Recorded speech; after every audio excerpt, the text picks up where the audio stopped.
Jordan Mays. And now, introducing his opponent, fighting on the Sid Vodka red corner. This man is a southpaw style fighter representing the Global Fitness Center. He stands 5 feet 10 inches tall, weighing in at 125 pounds. Fighting out of Ball, Louisiana, here is the Magic Man, Mason.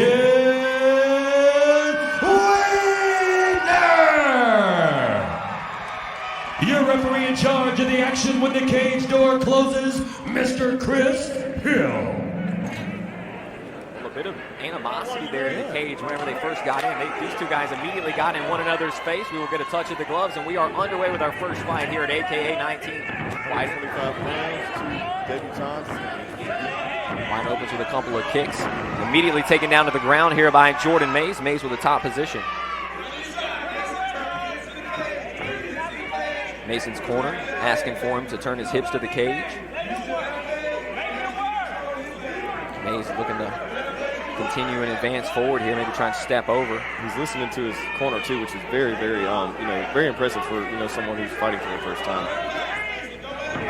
Well, I think it's so crucial for these amateurs, especially to make sure that they listen to their corner. Some big shots there from Mays as Widener works his way back to his feet. Well, Widener doing his part to work his way back to his feet. And both of these guys, their favorite fighter is Sugar Sean O'Malley. So I got a feeling we're going to see some hands thrown in this one. Yeah, for sure. Oh, we had a slip there. All of our amateur fights will be scheduled for 3 3-minute rounds.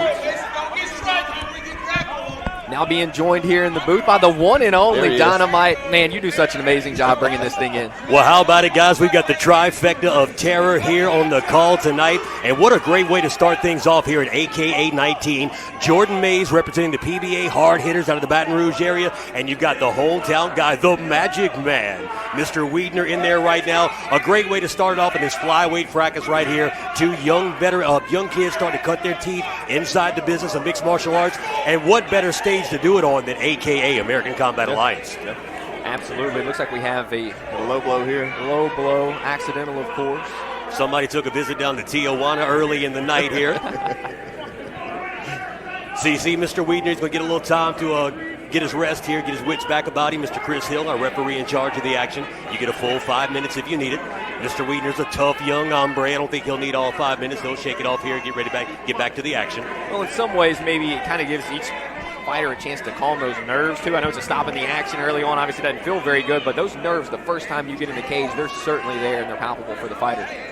Oh, definitely. When you're in front of a big capacity crowd like we have here at the beautiful Paragon Casino tonight, definitely raises it up a little bit. And if you're Mason Wiedner, hey, I mean, it takes a lot to step inside that cage. You're putting your machismo, you're putting your reputation, everything on the line in front of your friends, your family, your teammates. It's tough to fight in front of the whole town crowd sometimes. Yeah. You get the momentum from the crowd, but at the same time, you're putting a lot on the line. He's doing a good job there, but losing a couple of punches. Jordan's still keeping his range here. Mays doing a good job owning the center of the cage, yeah. Forcing Wiedner to go around and find that point of attack. Second time that we've seen a slip here. Well, and that's something you'll see as these young mixed martial artists progress throughout their career. They'll learn to keep the balance a little better, and you won't see as much of that. Yeah, just a little awkward right now, kind of learning the business. For sure. Beautiful takedown by Mays. Second takedown of the first round here for Jordan Mays. Now, Jordan really needs to work and find a way to get that right leg over the top of Wiedner, get into a full mount position here. Wiedner's doing a good job thus far. He's got to keep that calf inside the inner thigh of Mays and not allow him into that mount position. Inside 30 seconds remaining. He's still not, everyone's, he doesn't have it locked in. As you see, he just told the ref he's good. I mean, if he wants to lock that in, that guillotine, he's going to have to, move to the other side of his body. So right here now at this point, he's just holding on. Like you said, not doing a whole lot of damage, definitely making Mays uncomfortable, but you got to see things through the eyes or the lens of the judges. He's scoring points, possibly ending the round in the dominant spot. Yeah, for sure. Dynamite, what about these two guys when they first got in the cage? They got right in each other's face. I mean, I thought you were in trouble in there. I thought they were going to start throwing down before the bell even when it comes to rolling with old Dynamite, these boys don't want to smoke. But no, it shows you the intensity of these young men. Yeah. They are ready to get in there and show and prove themselves, not only in front of the fans, but in front of their coaches, their teammates, their game tonight. And that's what we look for here at AKA. We're looking for those young, hungry Lions to bring the fights the fans want to see. Well, let's talk about this first round. A couple of takedowns there for Jordan Mays. It felt like those takedowns may have been enough to win him that opening round. Yeah.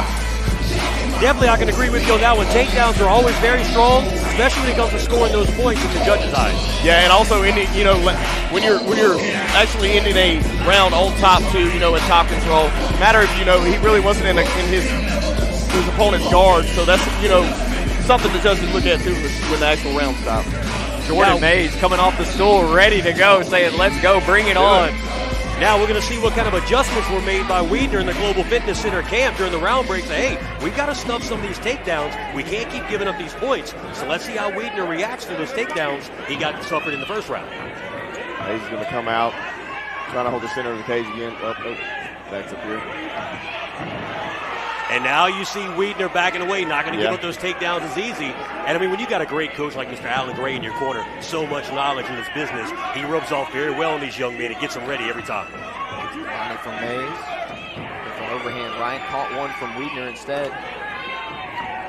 Definitely Mays seems to be the little bit more aggressive fighter for sure. He's pushing the pace, but Wiedner's seeming, he's meeting him right there too. I think. Now, just being more aggressive doesn't always culminate with a victory, but right now, Mays is definitely the more aggressive of the two. Now you see two fighters jockeying for position right there. They're going to separate, get reset, and here we go on the feet, meeting in the center of the cage. Looking for that left again. Wiedner's got to be careful. I've noticed the little time I've been here with you guys, circling to his left a lot. If Mays has the wherewithal to notice that, you can really cut off those angles and land that big shot. So Mays is going to work for another takedown, and he got it. Great single leg that time. Almost in almost directly landed to giving him his back there. That's got to be frustrating when you score the takedown but end up in the less favorable position. Yeah. Mays so strong, regaining position here now. So yeah, Mays rolls it over, top position. You hear Coach Alan Gray calling for that wizard out of Wiedner, trying to slow down the progression of Mays. Doesn't want Mays to be able to get up higher on the body of Wiedner. Now, Wiedner's got a possibility. Never mind, he had a possibility. Possibly start moving towards the triangle there, DJ. He did. He had his legs worked up high there. And, Jordan stepped up and got out of that. But let's see here. He's going to work the hip. Now, right now, Wiedner needs to do something because, again, like we said, we're thinking maybe Mays got the better of the first round with the takedowns. Wiedner doesn't want to spend a lot of time on his back right now with Mays in the dominant position. Inside 1 minute to go here in round number 2. Now, if I'm Jordan Mays, I'm going to take that free right hand I've got that I'm not doing much with, and I'm just going to rub that across the cheekbone, the side of the neck, and just make Wiedner as uncomfortable as I can. Yeah, and this being their This being their first fight too, you not see is that those many type of things going down. But as they get more comfortable in these positions, now this is what he wants to do here. He can posture up and land some bombs. Raining down a little destruction is Mr. Mays there. Bit of an awkward position for both fighters here. Mays pressed with his back against the cage. Wiedner on the bottom.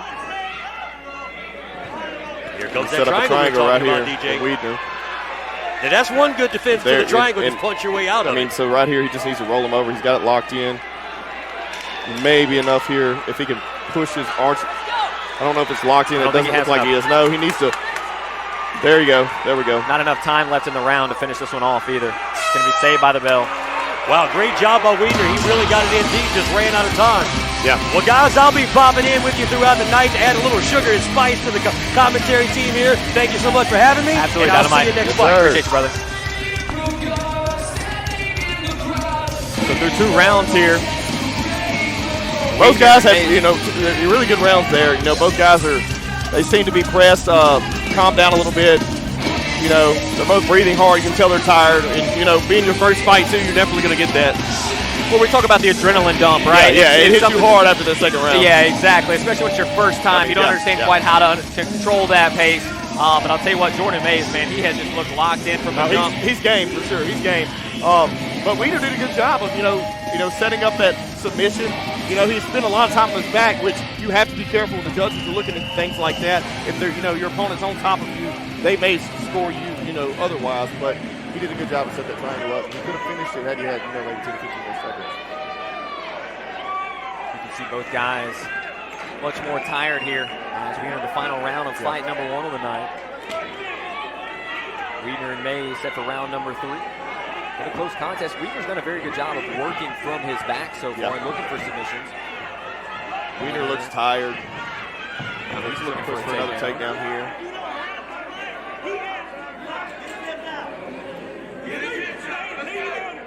He's going to get his hips out. Yeah, he just for the takedown. Good job by Mays defending. He's doing a good job listening to his corner. You do not see that a lot from, you know, in a fighter's first fight for an amateur debut. Mays comfortable with conserving energy currently. He's kind of allowing this position.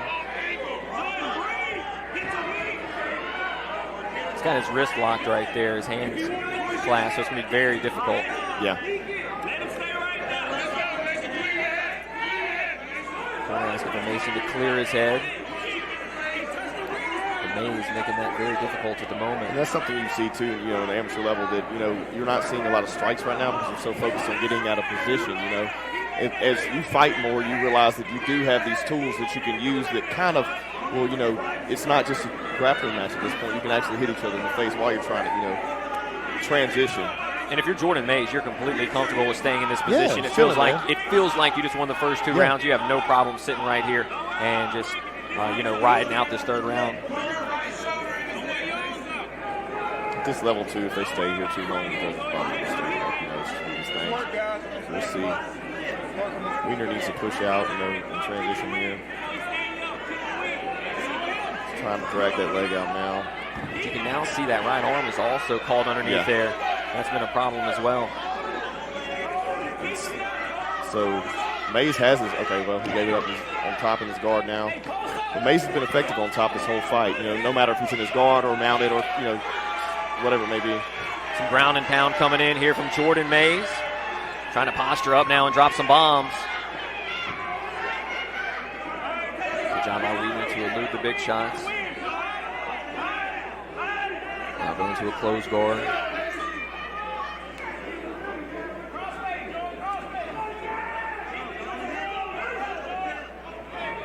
Final 30 seconds of round number 3 here. Jordan Mays once again on top. Yeah, he just needs to stay right here and, you know, drop these hands some more. I think, you know, secure this round if he'll do that. Weidner definitely needs to transition out of here and, you know, get to a better position or set up another triangle. That is an option too. Well, he's going to have to find a finish here in the final 20 seconds. He's trying to pull his legs up over his shoulder.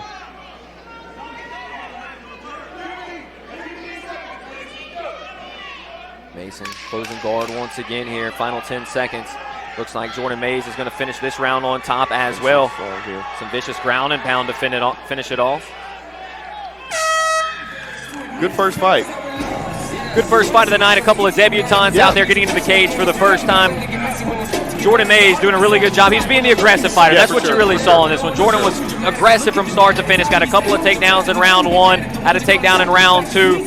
You saw Weidner working for the takedown in round 3, but ultimately we ended up with Mays on top, and then he started landing the ground and pound. And you know, Mason Weidner, he did a great job too, hanging in there the whole fight. You know, he wasn't just getting pummeled. You know, he was doing a good job of setting up submissions, defending takedowns, things like that.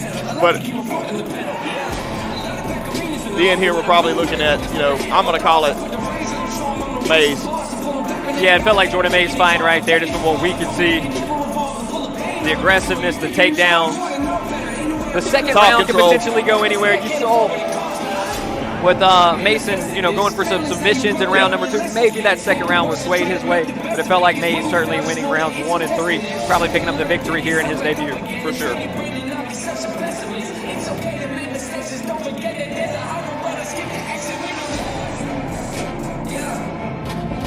Good sportsmanship there in the center of the cage between these two guys. It certainly came out ready to go. Yeah, they got right in each other's face, and they brought the energy the entire time. Ladies and gentlemen, after 3 rounds of fast and furious mixed martial arts action, we are going to the judges' scorecard. All 3 judges have seen and scored this fight the same way. therefore declaring your winner by unanimous decision. Fighting in the blue corner, Jordan Mays.